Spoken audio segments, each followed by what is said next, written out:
Three, two, one.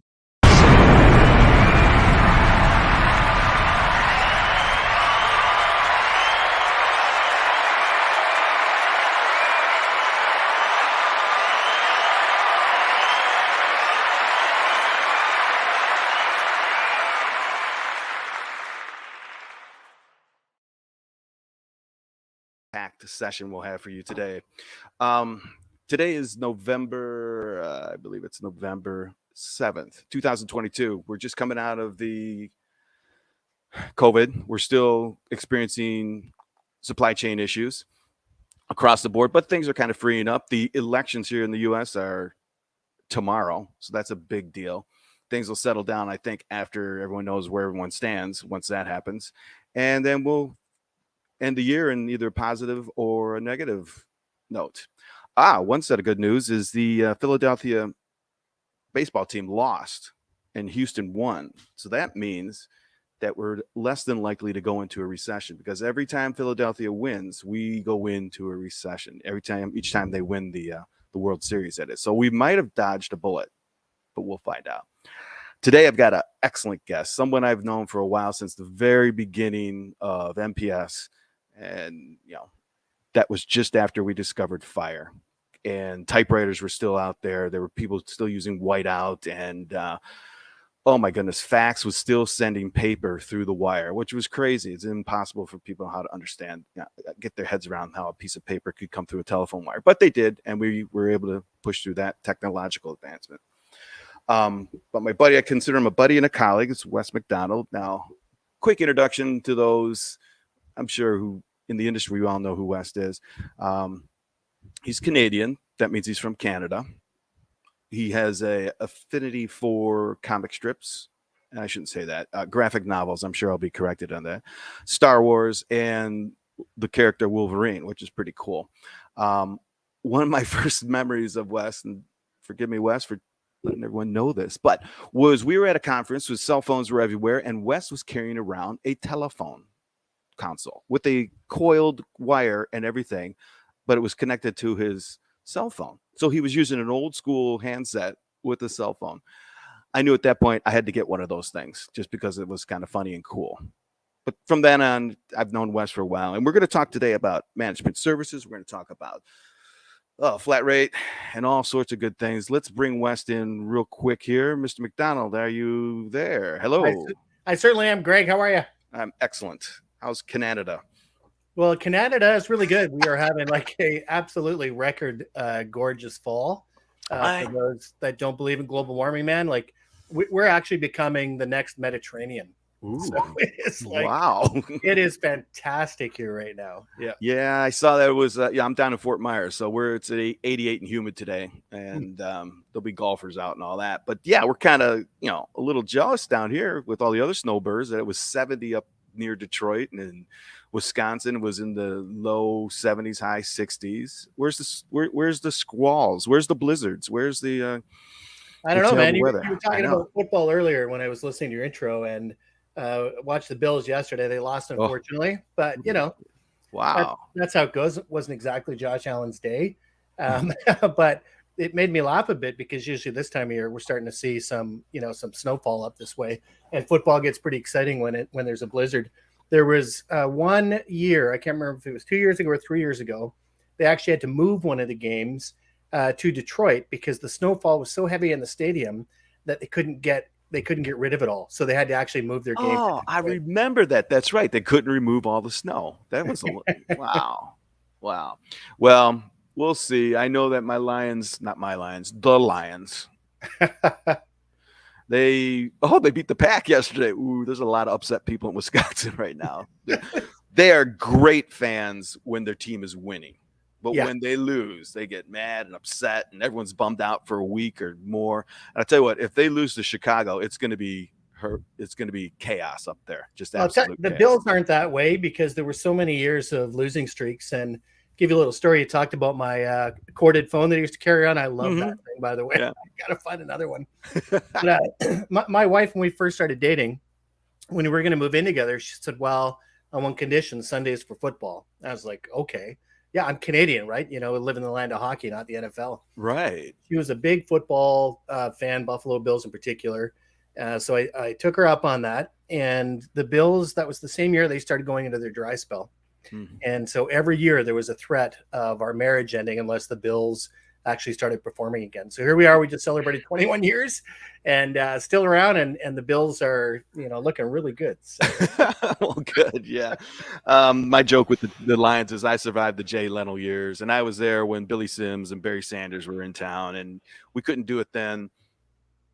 It's just another tragedy waiting to happen every Sunday. That's the way we Yeah. do it. And So Bills fans have lived through that for a very long time, and they're phenomenal fans. So Yep. they're not what do they call them? Fair weather friends. fair weather friends and all that stuff. And you know, Bills here's how. fans are not. Yep, I get that. And the problem, we rooted for Stafford. He was our old quarterback, sent it off to LA, and he won the freaking Super Bowl. But he had just as many fans in Detroit as he did, probably more than he did Right. in LA, because he was a new name. So, but hey, that's fun. And then we're still talking sports, which is one of my pet Crazy. peeves, but I'm going to do it anyway. And I'm seeing all these commercials about soccer in the Christmas time, and that's not really what I'm looking forward to. So that's going to be something interesting. They're bringing soccer to the States. Also known as football in other parts of the world. Yeah, well, we're going to call it soccer. Until those other places in the world put a man on the moon. Well, I get it though. I mean, most of the game of football is played with your hands, right? You're throwing or catching. So Yeah, I totally get it, you know, but I'm it is joking. what it is. It is what it is. So speaking of newness and things that are changing, what's new in our little niche, Wes? So we're going to get here. Let me set the table because there's so much. And I get overwhelmed with, you know, I was just out this morning, just reading the news lines, you know, work from home, hybrid, volumes dropping off the cliff, A3 versus A4, IT services, getting in, not getting in, consolidation. There was another purchase over the weekend or last week of another dealer. It just happens. It's dynamic as heck. Let's start big, Wes. In your opinion, where are we in November of 2020 when it comes to copiers and printers? What do you think's going on? Yeah, you know, and you know, I am a big believer. I've been, you know, singing the song for a long time, and it's one of the reasons that I moved over to Tiger Paw, right? Was that, you know, the diversification writing has been on the wall for a long time.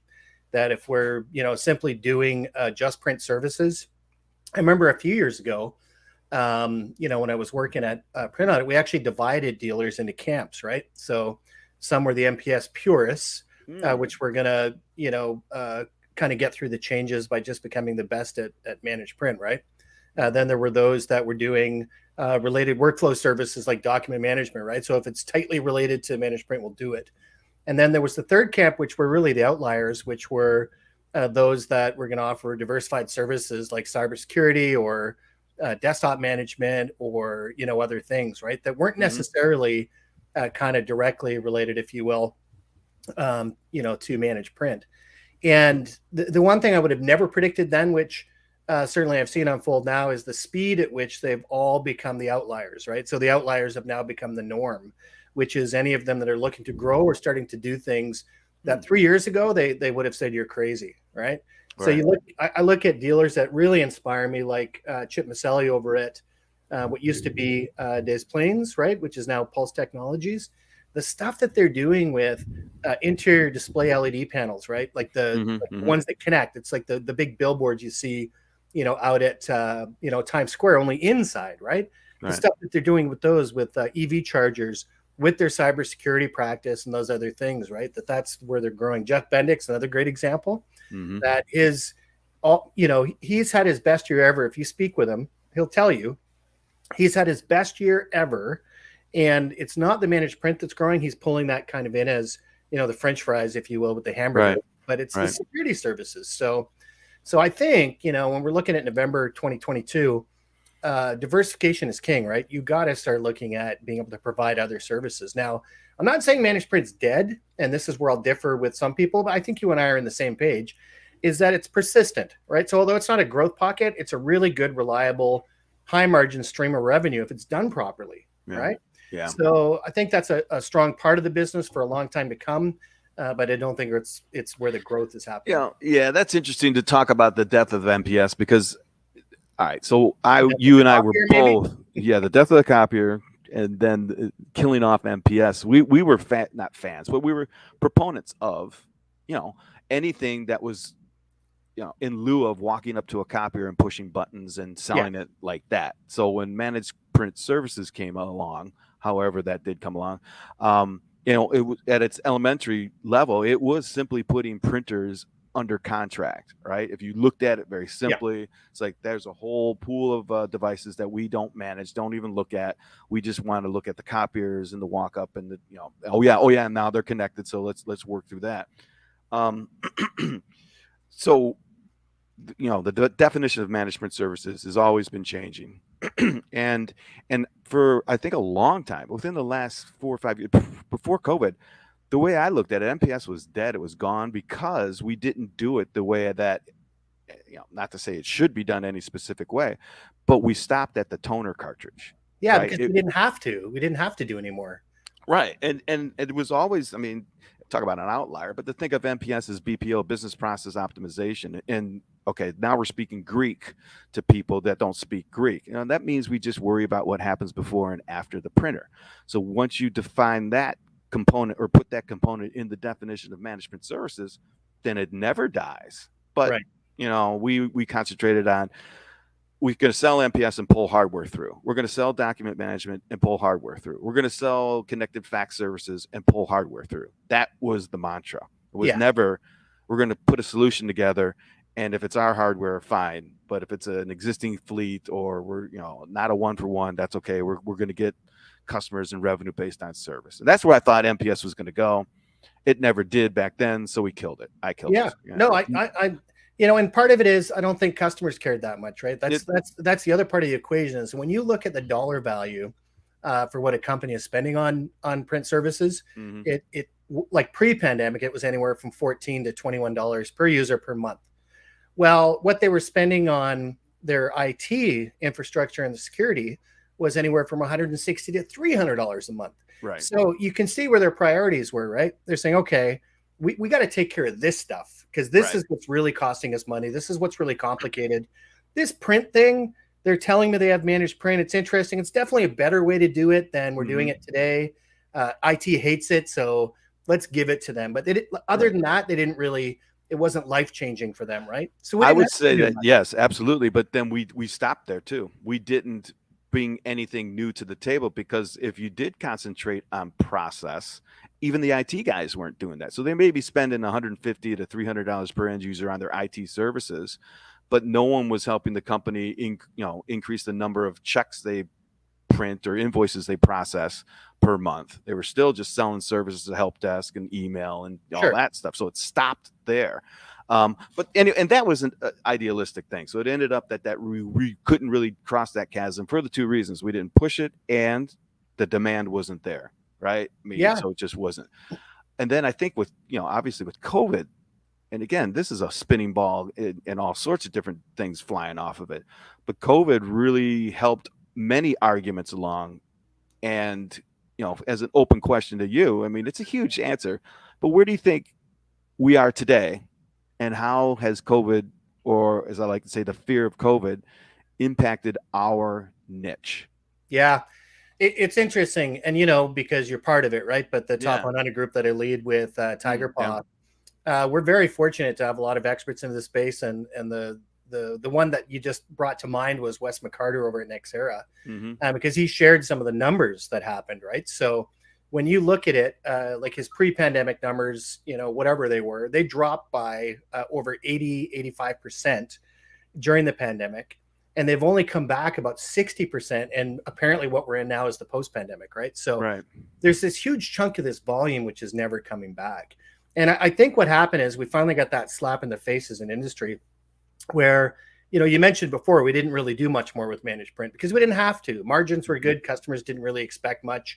But now with the page volumes going away and you have a direct correlation between how you get paid and how much people are printing, now you got a problem. Yeah. So can you imagine like if the banking industry lost 80% of their revenue, I can't fathom any other space that would and what was it? Xerox actually predicted in one of their, and again, I don't know, fact check this, but they said that they expect a decrease in 20%. Right. And it didn't say it outright, but it translated into a decrease in revenue and a decrease in sales of 20%. That's the way I read it. So I'm thinking, okay, Mr. Sales Manager, Mr. Salesperson, professional salesperson, go into your management and tell them it's going to be 20% less next year. There's no way. No way. No, and that's why these other diversified services have to yeah. happen. I think Xerox's numbers are aggressive, especially when you look at real world numbers that are brought in by organizations like Nexera, which are actually tracking over 4 million units in the marketplace, right? Yeah. And so, I mean, they're having a look at some real numbers, and of course, the future, planning for that, how many people are going to go back to the office versus work from home, we'll find out in a couple of years, right? Right. Like we don't know how that's going to play out, but for the short term, definitely I think that an 80% return of volumes is probably pretty aggressive, right? And of course, what happens there is it is painful, but it's also forced us. And Greg, I've talked about this for years, right? This whole idea of a flat rate model for managed print. In other words, we put so much attention and focus on pages, it finally came back to bite us, right? It's like, whoa, hold on a minute. Now the pages aren't there. Now we're really getting hurt. And if we had some kind of subscription model in place, we'll be in a much better place. We would have been in a much better place as well. And one of the arguments that kills me, Greg, is people say, well, that's not fair to customers. You're robbing them. And it's like, well, is your cell phone company robbing you every time you're not using the same number of minutes every month or the same amount of data or anything else? No, right. No. Because that's not what we care about, right? I got my fixed budgetable amount every month. I think if it's a fair rate for what I feel is fair for those services, I'm not counting anymore, right? And I think to finish off that question you asked earlier, where we are, at least for the managed print portion, outside of having to diversify, for the pieces of print that we continue to do, we're going to have to go to a subscription model. That's the world we live in, right? I agree. And I think, like most things, the challenges are usually in our heads more than they are in our prospects' heads.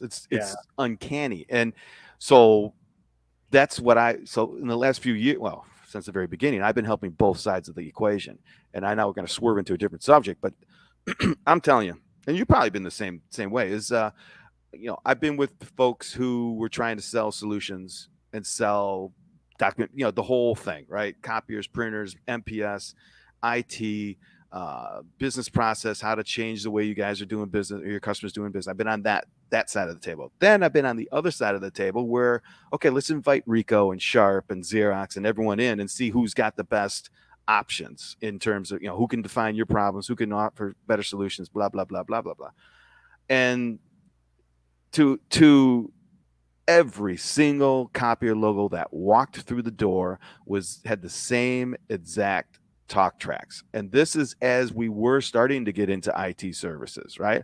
But then when I looked at the IT services guys, they had the same exact talk track. It was more, this is what I got.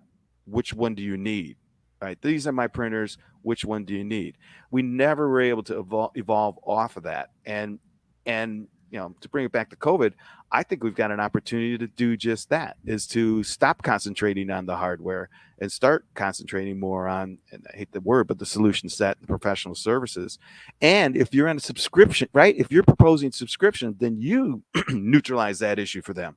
Yeah. It's going to cost you whatever, $50 a month or $25 a month per user for your printing. Now let's talk about what's happening before and after those printers, right? Boom, secured that. That's a commodity. All right, but that's a base that you can build your relationship on. How are you handling your, antivirus and your security? Which, let's let us neutralize that print as an issue, make it easy, and now let's concentrate on your security and whatever level that is. Yeah, I'll tell you, when a printer stops working today, it's inconvenience. I mean, nobody likes it, right? But when somebody gets a ransomware attack, that goes way beyond inconvenience, and that's where people are focusing their dollars, right? So I think we just have to, admit it. I mean, printers and copiers, they're important to us because that's our world, but they're just the French fries in the meal for everybody else, right? Yeah. So less attention on those French fries, saying, hey, look, I guarantee you that our fries are better than anyone else's, right? But let's focus on the main meal here, which is, what are you trying to do as an organization, right? How do you work? Where are the holes? And, if the printers fit in there, great. If they don't, then they won't. But let's focus on that and then, pull those around. And you and I have both been assessment friends, right? I love doing assessments for organizations. And, you know, when they start asking those questions, like, tell me more about your copiers and the printers that you're offering, you know, my reaction always been is to slow it down and say, we'll get there. I'd love to tell you about it. But, you know, at the end of the day, the difference between, you know, and like say a Canon or a Xerox or a Ricoh, it's kind of minutia, right? We'll find out some things that, you know, do you like a black car, a red car, a sports car, or a van, right? None of them are bad. Like they just have different benefits. We'll get there. We'll figure out where those slot in, right? Because I don't want to sell you a Corvette if what you need is a panel van, right?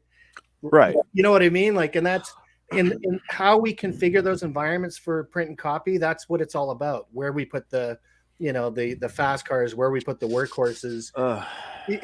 But you have to assess until you know what I agree with that. Yeah, that's the best way to do it. And here's the challenge that I've seen with this. Okay, we're assessing though, how are we going to sell this customer my Corvette? I know they need a panel van, but I don't have panel vans. Right. I have Corvettes. You know, so then you go, well, they're all the same. They, you know, get you to the golf course, and you sell on other things. Yeah. Which, okay, but see, that's where I think the issue is that's the biggest challenge in the industry, both, I mean, from top to bottom right now is right. Okay, this is all sounds great. And it goes back to what I was talking about before. It's like, yeah, sell your solutions, but pull my machines through. And I will dare you to find an OEM that won't say that. Yeah. And part of the problem is, what do we do? You know, like you were talking about the fact that I'd love to sell panel vans, but I don't have any. All I have is Corvettes. We have a big problem right now because of the chip shortage. Well, guess where those chips are going. If they have a choice to put it into a $500 printer or a $6,000 MFD, I can tell you where that chip's going. Oh yeah, it's going into the Corvette. Yeah, and that talk track. All right, it's all I got. And besides, it's a bigger, better machine. It'll never break. You know, the whole. You go back into the old argument. Well, it's bigger, so it's got to be better. Yeah, it almost forces you down that road, right? Right. You know, golly, and so there's so many ways that we've quote unquote shot ourselves in the foot, but. It's just goes to the this industry is. I was talking to someone else the other day about how this industry is so different from other ones because it's resilient, and which is duh. We've got guys who started dumpster diving, build empires on grabbing empty cartridges and bringing them back to the apartment and putting ink back in them. Right, and now you got massive industry about that. If you think about it, the copier was a boring piece of machinery that everyone had to get. All right. But everything has changed and still the copier dealer is still around. It amazes me at first, but then it comforts me to hear someone come from outside the industry and try and say, you know what, you guys need this, that's another thing. And then they start talking about how incredible the people in the industry are relative to other industries. I mean, I've talked to people that work in medical, manufacturing. So everything from building heart machines to screws and nuts and bolts to copiers and reselling copiers and software and everything. We are kind of unique. It is a pretty nice feeling. And to me, this whole thing is an oxymoron. It's like, yeah, we sell copiers. That's what we do. I mean, I hate it. What do you talk about? You guys just had your Thanksgiving up there, right? I think it was a couple weeks. Yeah. So around the table in the old days, oh, Wes, what are you doing? Well, I'm selling copiers, right? I mean, helping people to sell copiers. It's funny, Greg. If I'm at a party and people say, "What do you do?" Right? I'm like, we got to move on to my hobbies in a hurry because I'm gonna lose you and me in the same conversation. But yeah, first you won't even believe me, and oh yeah, you mean people still print? Oh. Yeah. Yes. Make me defend something that I've been attacking for the last 15 years. Yeah, but I was going to finish off in your thought about how adaptive the channel actually is, right? And what's happening, Greg, is I think, like, when you look at, I mentioned Dave's Plains offices before, right? And we've had names with the companies that is like office equipment or business machines or whatever. Copiers are us, yeah. But now it's Pulse Technologies, right? Now it's Bendix Technologies. Now they're doing what they have to do, and the ones that are experiencing it, like if you go to any BTA event now, as another great example, the speakers that people want to see up there are the ones from like TAG, Technology Assurance Group, where they're talking about diversification options and how to structure your business to move into these new paradigms, right? And And I think that's a real sign and symbol of the adaptivity of the folks that we work with. It can happen overnight. Like when you're a 50 to $200 million, a year company, right? You can't switch the motor overnight. All right. But I would say that I'm feeling pretty confident, seeing the evidence, at least with the dealers that I've been working with, that it's happening. Oh yeah, I agree. Yeah, and the name change is really interesting because that did occur over time, Yeah. right? I mean, Bendix is good, Pulse. I mean, there's probably a dozen or more that used to be Copiers R Us, Yeah. Typewriters R Us, and now it's all technology.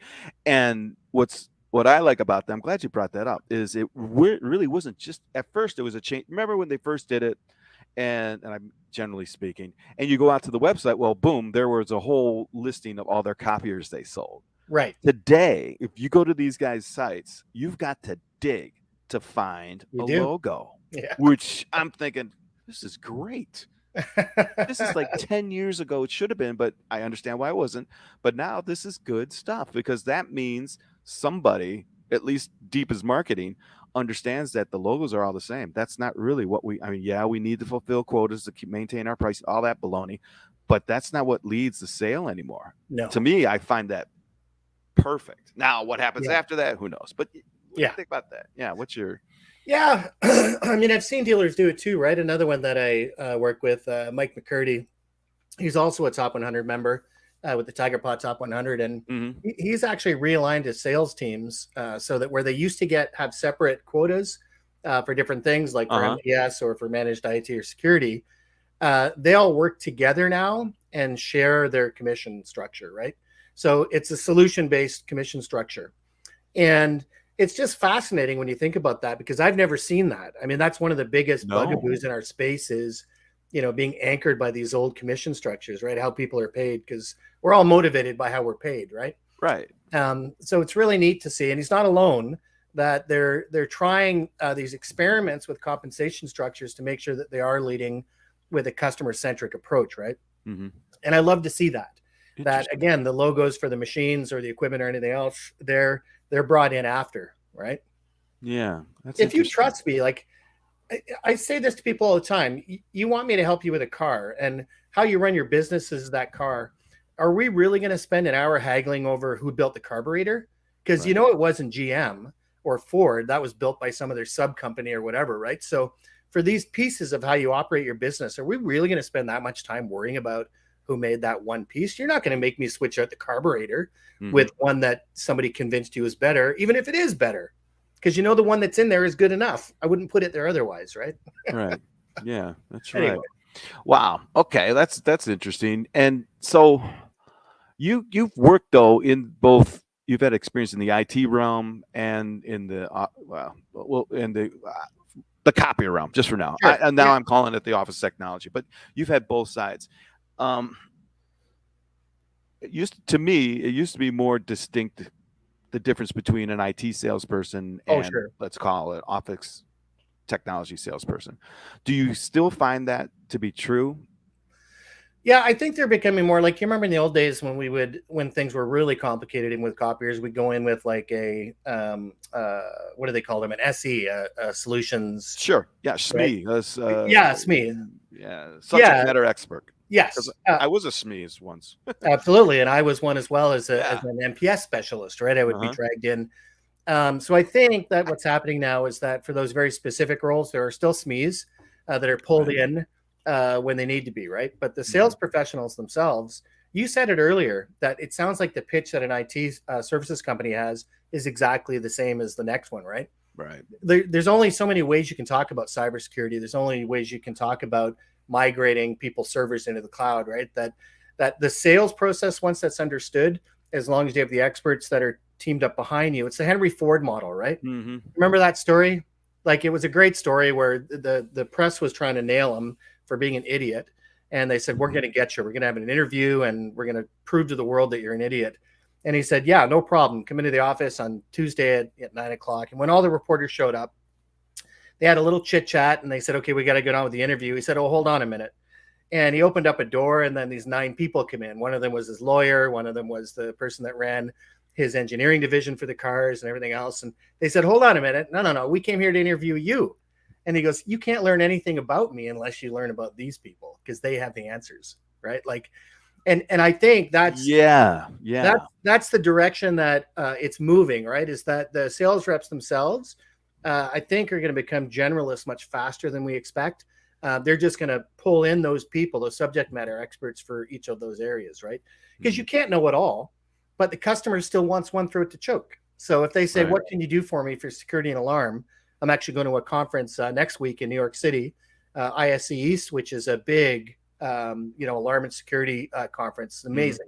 Mm-hmm. I still have to go to those things and I have to learn about those things enough to be dangerous, right? But I'm never going to sell security and alarm. I'm going to know enough to be able to talk to a customer authoritatively about it, like what the trends are, what's going on, what the future directions are, right? How facial recognition is impacting what we're doing as far as trying to keep people away. But I won't know the insides and out. If they say, come set it up for me, Wes, no. No. That's when I'm bringing in whoever that SME is, right? I agree with that. Yeah. But I don't want to, it's not pushing back, but I would say that it's a huge opportunity when you say a generalist, right? And that means it used to mean you know a little about a lot. I think we need to know more about a lot. And I would say the direction, though, is not, I'm sure this will bear me out, is not speeds and fees, no matter what we're selling. If we're selling an artificial heart, someone's going to want to know what voltage clicks that thing. But ultimately, it's going to be how many years can this person live with it, right? That's what you're selling. And same with trucking, right? If you're selling big trucks, yeah, they're cool, and you've got this and that and all, and turbo diesel, blah, blah, blah, blah. But the trucking company is moving things from A to B. That's where they need help. All right. So I'm not saying if you're a truck salesperson, you need to know business acumen to the level 400. No. But I would say that you should know how a new fleet or a new XYZ is going to impact the bottom line or the culture of that organization. Yeah, you're talking about business outcomes. Business outcomes, not oh boy, we could swerved into another thing. But if you think about business outcomes, right? If we concentrate on the outcomes from frontline to backline, that means the process of compensation. Yes. Right? I mean, the way I'm compensated or managed isn't because I fill out 12 new accounts in the CRM. Right? It's because I was able to bring another customer in and develop a relationship that's going to last years and years and years. That's what we're talking about. And that's what you see back now with work from home and the hybrid workplace is for 2.5 years or for 1.5 years, we delivered on productivity in a process that no one had defined before. So now we've got to come back to the office because we're not going to manage to the outputs. We need to make sure that you are putting in 12 contacts. You are actually writing 12 checks. You are processing this pile of paper and moving it to this pile. We want to manage that process. Yeah, it's funny. The one thing that never shut down during the pandemic was productivity, right? That even when people had to work from home, it went up. And so it's this weird thing to me that just because we can go back to the office, that people are so married to it now that they say you must go back to the office, right? Right. It's a really weird thing. Like, I get it. There's some people that do better working in an office. Right. There's some people that do better working from home. I've been working out of a home office for, good grief, almost 20 years now. Right. Yeah. Like, I don't know. I mean, I feel pretty productive most days. Right. So it's one of those things where it's weird that we're so married to the idea of the office. And I think part of that, you nailed it earlier, right? We can sell more copiers when there's people in the office. Right. Like, we kind of want that culture to return. Mm-hmm. And I'll tell you as well, one of the people I really admire, one of my mentors, obviously, is James Foxall over at Tiger Paw. Right. Mm-hmm. And this is not a pitch for Tiger Paw. It's a pitch for how you can change your mind. Right. And James will be the first one to tell you in conversation, he was completely against remote work, completely. And then the pandemic came and he said, well, I guess we have to. And he did. And guess what he did afterwards? Mm-hmm. It ain't broke, don't fix it. It's working. Yep. Well, that's interesting. I mean, that's a story I've heard repeated multiple times, and that's it's in the SMB, in the more innovative, agile organizations, right? It is not your Fortune 500s and your Fortune 1000s and your GMs and Fords and they've got buildings that they need to pay for or that they're Sure. paying for. And So some that's jobs always have to be present. You have to be there to do that. yes. I mean, so talk about Musk got in trouble for saying that all his guys have to stay in the office at the factory, the Tesla factory. Okay. And then they took that as an anti-work from home movement. Yeah. No, it's not. You've got people on the line. The guys on the line, and I say guys, I don't mean guys. I mean, the people on the line have to come in to work. So if you want an effective managerial team to manage folks that have to be at work because they are working robots and doing all that stuff, it's there. They can't do that in their kitchen or their den. Then you better have a management team that is right next to them. Yeah, for sure. Absolutely. So I looked at it as, well, no, not it's a display of Elon's managerial style. And again, I grew up outside Detroit, so I know, and Ford, and I know, talk about process, right? That raw materials in, finished Model T out. We learned that in third grade, and the whole thing. So I don't know where I was going with that, but anyway, so back to So when Elon got in trouble for it, quote unquote, that was it was spearheaded by folks who are commercial real estate. Does anyone's 401k not include investment in commercial real estate? Yeah, no, everyone's does. Or Starbucks, or retail management, or restaurant management, or hospitality, all that stuff. That follow the dollars. Oh my gosh, yeah. But I think, I mean, we just have to accept the fact that the one thing that pandemic proved to us is that there are certain types of jobs, certain types of knowledge workers and management level folks that can work from home, right? Mm-hmm. And you're not always working from home. I get on a plane when I have to. I'm getting on one next week to go to a conference, right? So, it's the way that we work and the tools that are available to help us to work have just completely exploded, right? Look at us. We're doing a live stream. Right. You and I wouldn't have been doing a live stream 2 years ago, but tons of people are doing them now, right? The tools, everyone's doing. Right. Yeah. We were doing webinars on Cisco, which I'm glad you opened up that can of worms. Have you been on a webinar lately? No. Shoot me. And it's like, are you kidding me? You got 50,000 live streams. You can watch any of them over the weekend and pick up something. You don't have to do this webinar thing, and down to the technology, to the conversation, to the it's incredible. To the access. You talk about a technology killer, right? Like it's one of those things people do ask me, right? Because as you know, we've switched the MPSA, the Managed Print Service Association, over to live streams versus webinars as well, right? Yeah. And the whole concept is, and when we're looking at the numbers, it just makes sense because, like you said, people can access this stream that we're on right now anytime that they want to after it's been broadcast, right? So you don't have to. Yeah, I agree with that. There's something else, Wes, and we're going to talk about that right now. There's something else there, right? Because technically, I did it. We did the MPSA webinars when I was there, and we did them. We get some good attendance at first. Sure, didn't matter, whatever it was. But no one would open them up a month later, 6 months later. There's just no way. Now people do that. There's a difference on this side of the screen now, and it's seen on the other side as I don't know if it was even planned, but I hate to say it's the casual, identifiable. I can now identify with whoever I'm watching. Right? Yeah. It's not the CEO of HP and IBM and Apple sitting in cozy chairs pontificating how great they are. There's that. No, it's what's his name, Between Two Ferns. That's what happened. And the tone is much more, relaxed, right? It's real. Yeah, that's what the deal is. I mean, even what we're talking about earlier is like, I don't have production on this. I mean, anything in your stuff, anything you do it, right? It's so, you look at something like us, go to YouTube, you go even any type of newscast. If you look at the regular quote mainstream media, TV, it's produced, right? And there are multiple generations that don't trust that production, right? Because it's too much like a movie. It's too much that it's a movie. It's fake. It's scripted. It's hollow, and it's got a narrative. That's another thing, right? It's like people. they'll be buyers of perceptions and purchasing will still be influenced by what they consume. But I believe that people now recognize, well, this is just a commercial. Right. I mean, why do I even want to watch? And I'm paying for this. Yeah.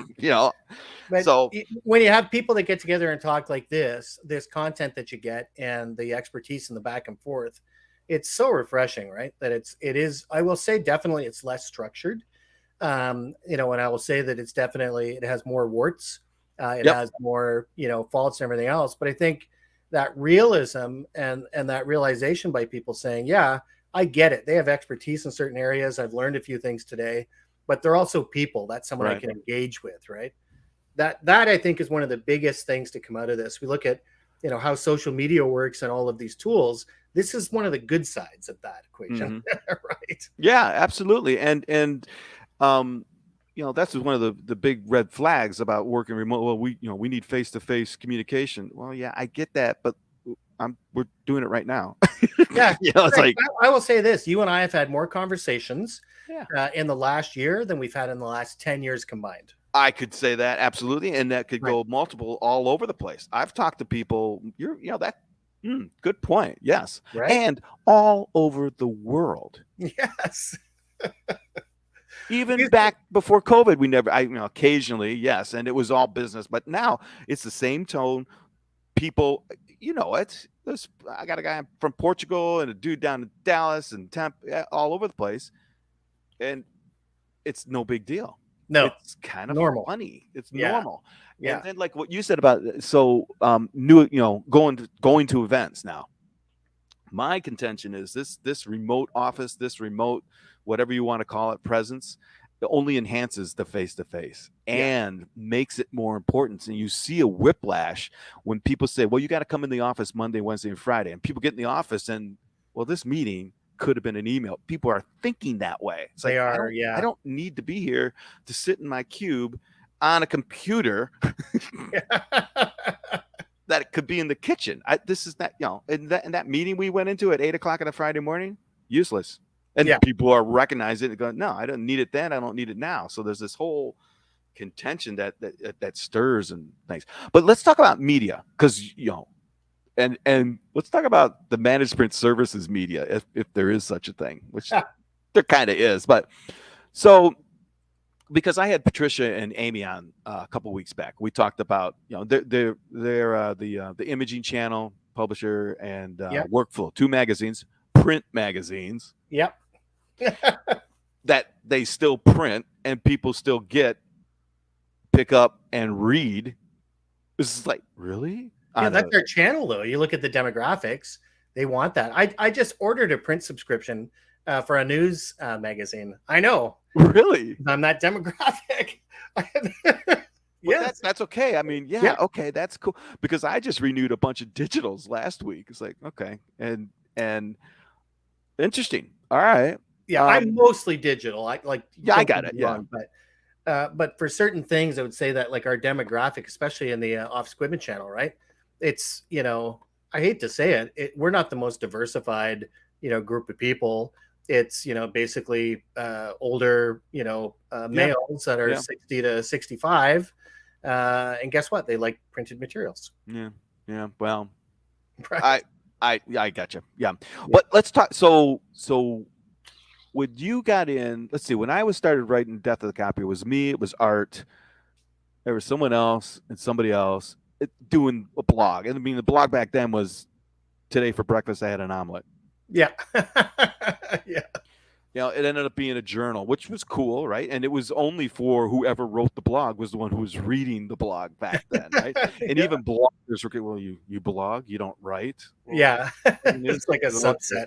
Yeah, it's like the journalists look down on you, real print media folks look down, and I didn't really care, right? And as things changed, right? Then now, if you don't blog, you're not a journalist. It's okay, totally upside down.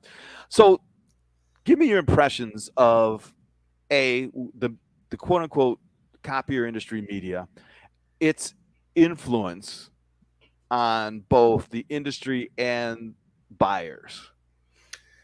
Yeah, it's interesting. I don't see that they necessarily have an influence as much as offering window into what influencers are doing, right? Okay. So Right. I think it's more of a conduit. I don't think that any of those publications are necessarily influential, but they offer people different ways of consuming the expertise or the trends in ways that they may not have otherwise, right? And I say this to people all the time is that I try not to, like, like if you look at what I do for Tiger Paw, we produce Tiger Paw Radio and Tiger Tube. And there's also a blog that goes with that, right? And the reason being is that I want to make sure that people can consume it any way that they want to. So if that's to watch it and to get some value out of it, great. If they prefer to read digital content, that's great too. If they prefer to actually listen to it in a podcast when they're cleaning their yard, that's awesome too, right? And I think when you talk about media, or if it's a print publication that I could read when I get to the office, right? That the way that people consume it, we've just got to make sure that we offer them as many vehicles for that as possible. And actually, I don't even think we have a choice anymore, right? That you and I used to be strictly just bloggers. I mean, I spent all my time just on the written word, and I loved it. I still love writing blogs, but it's not enough anymore, right? Right. So I think that the media, when you think of like BPO media and you think of what Art Post is doing and everything else, they're just another conduit to be able to get that stuff in front of people, right? Yeah, that's my view anyway. So, okay, then let me ask you this. Are there influencers in the industry? Well, and I don't know. That's an open question. I mean, I think there are, and I get flack for this and I get praise for this, right? But, with the top 100 over at Tiger Paw, right, that they are, the list is put together as the most influential people in the channel, right? And the way that influence, I guess it depends on how you gauge it, right? If you're on Instagram, when you look at an influencer community, it's very different from what we think of in our space. Typically, influencers in our space are catalysts, right? That's the way I kind of look at them. That you see them doing enough things, either volunteering or working with other people in the space, just the way we do when we're having those calls every week, trying to pull things together and get different ideas to come up with some kind of ideation around what some of the solutions to some of these problems might be, right? That's the influencers in our channel, and I think there are an absolute ton of them. We've captured 100 in the Tiger Paw list, but there are certainly way more than that. It's impossible to capture everybody, but it is those folks that are helping us to understand how to do more than print. It's those people that are helping us understand how to turn those into business opportunities, right? That what I would consider not an influencer are people out there that are tearing down kind of the structures and making it obvious, right? Saying, oh, this organization sucks, or that one doesn't get it, or anything else. Because as my dad used to say, don't ever come to me with a problem unless you have at least an idea for a solution, right? So influencers bring solutions. Right. So two things there. So would you say, and again, I don't know the answer to this one. As an industry, we don't have icons. Leaders. We don't, do we? Well, not that the rest of the world would recognize. I would definitely say that. And earlier, remember I said I move on to my hobbies when people start asking me what to do for a living, because we're kind of we're in a weird twilight zone, right? Like the stuff that we do. But I give you an example of one influencer for me right away. You've definitely been influential in my career, making me think about things in different ways. Chip Maselli is one. I talk about him often because of how successful he's been at diversifying and how open he is to sharing that. He's always somewhere speaking on it, or if I ask him to be a guest or somewhere else, right? Chip's a great example of someone that I would definitely consider influencer. The rest of the world would never know that because, again, our space is in the twilight zone, right? Yeah. Interesting. Yeah, I think. Okay. I get that. And along those lines, so how do you feel analysts? I kind of put them in with media. Now maybe that's not fair, but whatever. It's, but and to be real fair about it, I in the early days lived on analyst opinions, and Lyra was one of my favorite groups to follow. Oh, I remember them. Yeah, absolutely. And for those who don't remember, they were a small analyst firm who collected data on the industry and presented that data. That's pretty much what they did. They worked with customers and OEMs, just reflecting what's going on or what has happened in the industry. And this is all the way back to the analog days, before copiers were connected, before we had connected devices, and then transitioned in. So they were around, I think, up until 2000, 12 or 13 or in that range, maybe earlier. But I liked they were smaller. So they were smaller than the Gartners. They were smaller Sure. than the bigger firms. They're And accessible. and they had good data. And they didn't seem to have an agenda, right? I mean, I'm sure they did. I didn't get the feeling that, we're going to analyze HP's, we're going to analyze laser printers, and guess who's got the best ones? Yeah. Our biggest advertiser. Go figure. Right. All right. But so that's a fall. But what do you think about the current state of analysts in our industry and their lack of or abundance in influence?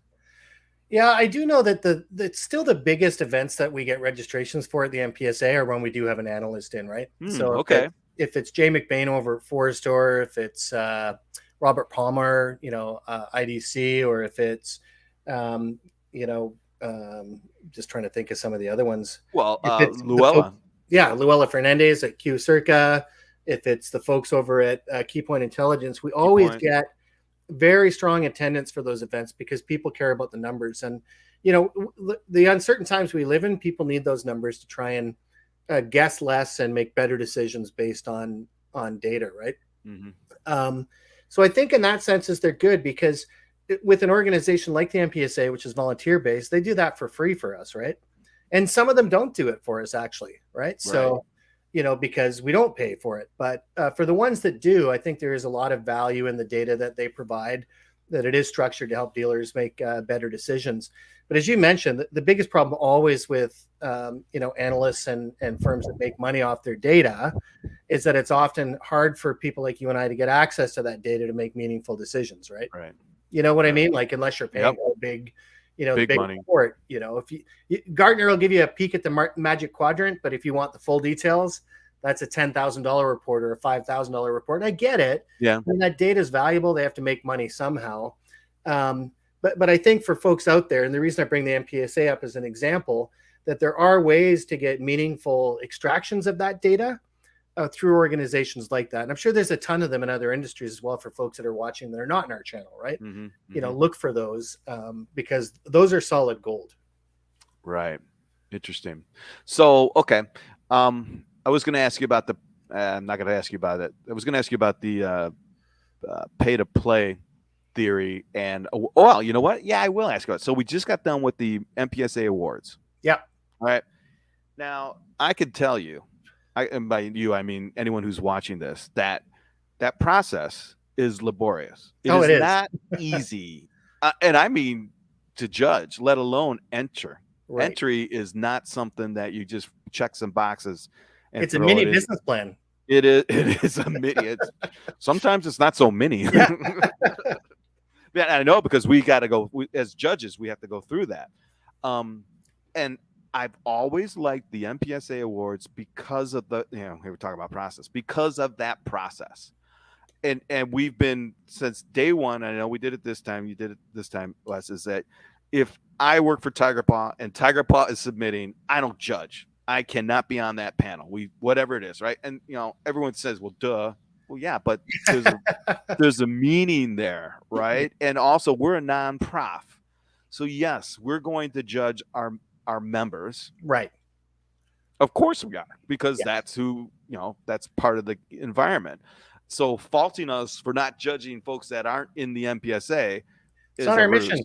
That's there's a very easy way to get around that. If that's a big issue, join the MPSA. Absolutely, yeah. Or be quiet.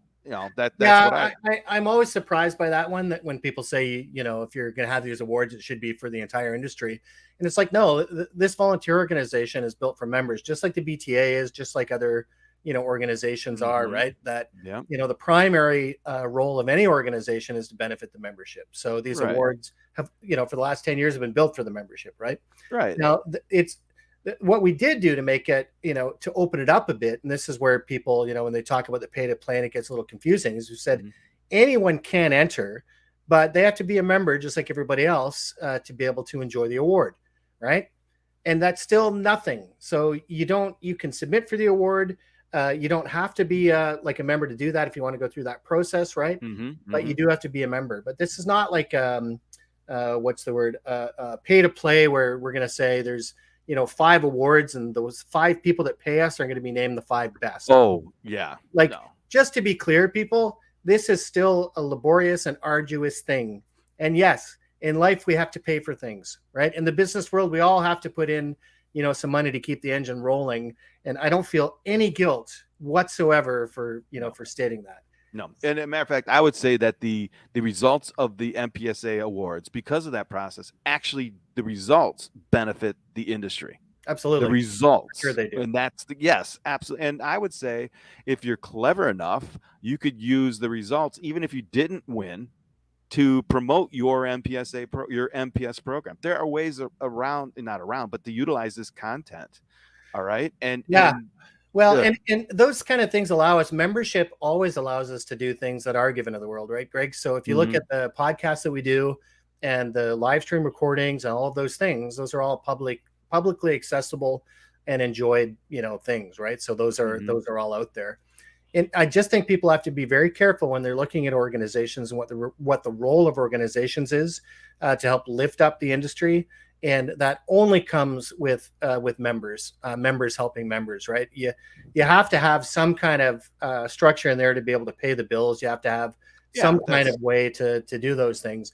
And it's not a lot. And what I will say is that, people ask me sometimes, say, what's the biggest benefit of joining, the MPSA? And I would say the same for any of them, right? If it's the BTA, if it's any of the other groups that are out there in the world that do this, is that the primary benefit is being able to get together with people that are experts, people that are having the same challenges, and come up with solutions that are going to help the industry overall, right? Right. I love it. It's not that I get a list of 50 people I can sell things to. I get a list of people that I can work with and build programs together. The Collaboration Award's a great example, right? Companies that get to work together that typically haven't before for the betterment of everyone in the channel. Yeah. Something just came to mind, kind of shift the idea here for a second. Now, we talk about diversification. Usually that means IT services and things like that. And as our bigger dealerships delved into that transformation, they had to build new websites, or they needed websites, branding, everything. Marketing became bigger than just grabbing a slick from Canon, rubber stamping your logo. Remember we used to put your address, your dealer's address and phone number on it, and that's what you gave your reps to hand out to as leave behinds. Literally that was your marketing. So what I've noticed, and I'm sure you have too, is more of these bigger dealerships building marketing departments internally to handle their marketing, but then selling those services to others. Yeah. And I just saw, something come across my desk virtually about, and I'll drop their name. They're not a sponsor or anything, but Impact Networking out of Chicago. I know them kind of well, but they have always been top-notch marketers. And I've met the marketing department over there. Yes, they've got young, innovative, smart folks who know how, that generation, right? They know how to do all that stuff. They couldn't sell it. They don't know copiers or xerographic process, and that's fine. I just saw where one of their, I think someone on the staff was nominated for an Emmy of some sort. Now, cool. Yes, that's cool. But like 4 or 5 years ago, would people even enter? What do you mean? What's an Emmy? Okay, never mind. But so there's a diversification, and from an industry that would sell the best copiers, but when you tried to go make a copy of a PO in your office at the dealership, the copier was broken. Yeah, of course. What do they say? It's the shoemaker's kids, right? Always have holes in their shoes. They had no shoes. Yeah. So you would go out on the floor and run my copies off of a demo machine because I couldn't get my expense reports copied in our internal. So now I think it's genius. They're offering, these more innovative marketing savvy type dealerships are offering their services as a separate service. Yeah, I've seen it with a few organizations. What do you think about that? I think that's pretty well. Talk about that. I think it's a great idea, right? Because when you think of the marketing climate that we live in today, it is evolving so quickly. I mean, the conversation we had earlier was around, doing webinars versus live streams. Why would you want to do a live stream like this versus a webinar, right? Right. That once you build that expertise, that's valuable to somebody else, So why on earth wouldn't you go out there and help people to do that and train, right? Right. Another example would be social and LinkedIn. Which channels are better for what Oh my reasons? God. When would I use LinkedIn versus Facebook Right. versus Instagram? What kind of customers am I reaching in each of those social platforms, and how to use them? Well, if you're an organization like Impact or some others that have gone through that hard work, that's Mhm. valuable to other Mhm. companies. That's a great service. I'd say, yeah. I agree with that. It, And and I yeah. think we've tried to do, this, Greg. We have all tried to reinvent the wheel so many times in each and every one of the organizations that we live in, right? And that's not how it works. Like, it's replication is how we become more efficient, how we shorten our learning cycles. So I think for Yep. organizations like that are doing it, hats off to them. Help our channel. I agree. And it wouldn't surprise me if they had customers outside the channel. It Yeah. would not surprise me. And some of the work that I've seen is like, wow, that's pretty good. That's top, and that's another convergence of technology that was not available. Even the black and white to color printers, right? As soon as those lasers came out, there were all sorts of advertising and marketing departments that increased internally versus externally. Yeah. Right? And with inbound sales, I mean, the one thing we didn't talk about earlier when we talk about sort of people offering IT services, the biggest rub that we've had is that IT services really benefits a different customer base than the ones that we're used to serving in managed print. And so you've got to have a marketing arm. If there's the value proposition for managed print is, hey, you've got lots of copiers and printers, it's complicated, let us take that over for you. Great. Well, for managed IT, it's the opposite. You don't have enough money in your organization to have a full-time IT person. Let us take care of it for you, right? So smaller customers, much more of them, etc. If you're not marketing to those people and doing more of an inbound process to get those leads, you're killing yourself. You can't have the way we dial for dollars with a copier sales rep. It's because we know that copier sales rep is selling enough stuff to make $140,000 to $200,000 a year, right? On those big hit customers. Maybe it's a $30,000 deal, maybe it's a $100,000 deal, maybe it's $1 million deal. Well, you're not getting those deals in the managed IT space. They're much smaller. So that marketing piece to drive that inbound traffic becomes much more important, right? Yeah, and that segues into the actual sales process, the actual selling, professional sales. Again, I think there's commonalities, and I believe the higher end approaches are where the common threads are, right? I mean, if you are truly selling business solutions, doesn't matter, honestly, if you're selling copiers, IT, Band-Aids, heck. No, you just got to make sure the customer's the same, right? And there's a great guy out there. I don't know if you follow him, Bob Coppage. He's got an IT services company, and he actually wrote a book on co-managed services. He calls it commits for short, but it's basically, instead of selling to a smaller customer that doesn't have an IT person, you're selling to a larger organization that has 10 IT people, but they don't want to do these other bits because they have more mission critical things to do. So in that case, like to your point, in those more complex sales where it's still a larger customer, then yes, that managed IT play can, still have more of that traditional sales approach that we're used to, right? But inbound's it, baby. I mean, I really got to believe that when you think that, if we're trying to get more customers nowadays, we just have to make sure that they have the information out there to know more about us. We have to make sure that they can do their own research, that by the time they've done that 80% of the heavy lifting, that by the time they call us, they're 20% away from a purchase decision. Yes. Right? Yeah. That's different. I mean, that's not how it was 10 years ago for either of us. No, or even those before us who were carrying copiers in the back of their Pinto wagon. Oh, good grief. Door to door and making money. Yeah. They were doing it. It's like, we all laugh at it, but they would go out in the morning and sell it and come back empty and sell another one next. And that, those days people, get the creeps. Go, no, that was fun. I never did that. I came in after that. Yeah, but I'm the same. I came in just at the beginning of managed print. At the beginning, there still wasn't software to monitor fleets of devices. That didn't exist yet, but I wasn't selling copiers out of vans. Not quite that old for everyone watching. All right. I won't tell you my story of dumpster diving for other things. It was fun. It's hilarious. And there's a whole nother industry. Okay, I'll tell you. So it's uniform sales, right? Uniforms. Oh, sure. Every month or every week, the guy comes, drops off, your cleans and picks up your dirties every week. That's what it was.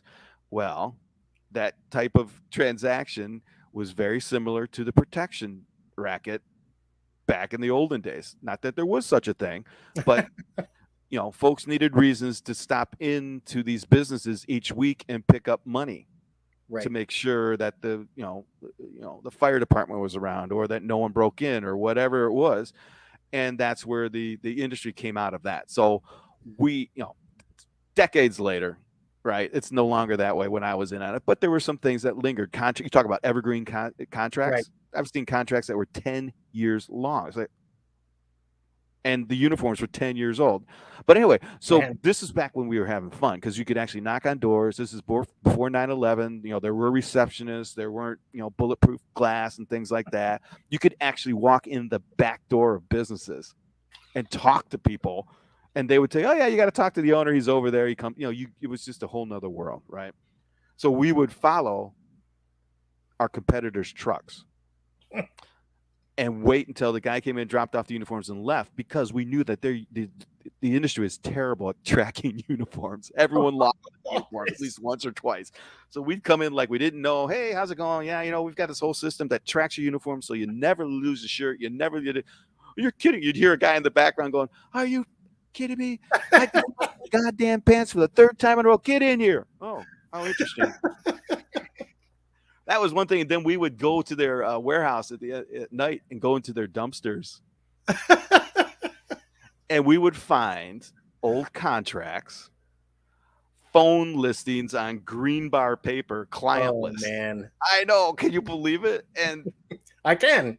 I know. We had Franklin planners, no laptops. We had a device at the office. Talk about work from the office, that we had to enter in stuff. But we had, Franklin planners. Our calendars were paper. Everything. Those are the good old days. All right, so I'm going to swerve into one more subject. Now I know you're Canadian. Yes, Canadian. Canadian. I'm sorry. A Canucka. I like hockey a lot. Detroit, the Red Wings, of course. But I'm gonna swerve a little bit into something not too controversial. So you kind of said it earlier. I think you mentioned it's a male-dominated industry, which it is. It just is, yeah. It just is. Yeah. How have you seen that change in the last decade? Yeah, I'm starting to see it, I think, in some of the business sessions, if you will. Okay. All right. Yeah. That I've been to several conferences, and the folks that are taking over, kind of the industries. If you look at Kelly Office, for example, that's one, right? Yeah. If you look at, I'm trying to think.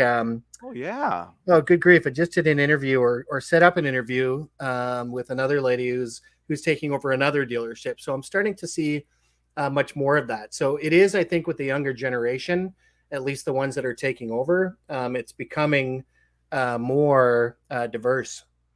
And what's interesting, Greg, is I think at the dealer level, I mean, it was started by, predominantly a male culture. Right. I think it is becoming more diversified with the next generation that are coming in to take them over. And then we have these outliers. So there are folks that have been supporting the industry, like Great America is an example, right? Mm-hmm. You look at the talent that's over there. You look at Clover Imaging. Remember when I did the Avengettes? We did the Seven Deadly, that's right. Yes. The Seven Deadly Sinners. And you were talking about comics earlier. And yes, it is graphic novels, by the way, my preference. But we did one specifically on the female influence in the industry. So yeah. They're definitely there, right? It's predominantly been sort of male dominated, except I would say in the seams around the support area, right? Mm-hmm. But I think it's just a reflection of, and again, I'm not an expert in this at all, but I think it's just a reflection of the world that we lived in, that we worked in. And as that world changes, as business practices change, that's starting to shift as well, right? Right. Yeah, I agree with you. It's another one of those weird things about the industry. The yin and the yang, the tug of the bush. It's yes, and I've got talk about nightmare stories. There's tons of bad press around that issue, but yeah. I'd like to believe. And I think, I've got stories I could tell that involve me personally and things like that. Even death of the copier. Oh wow, I've just remembered.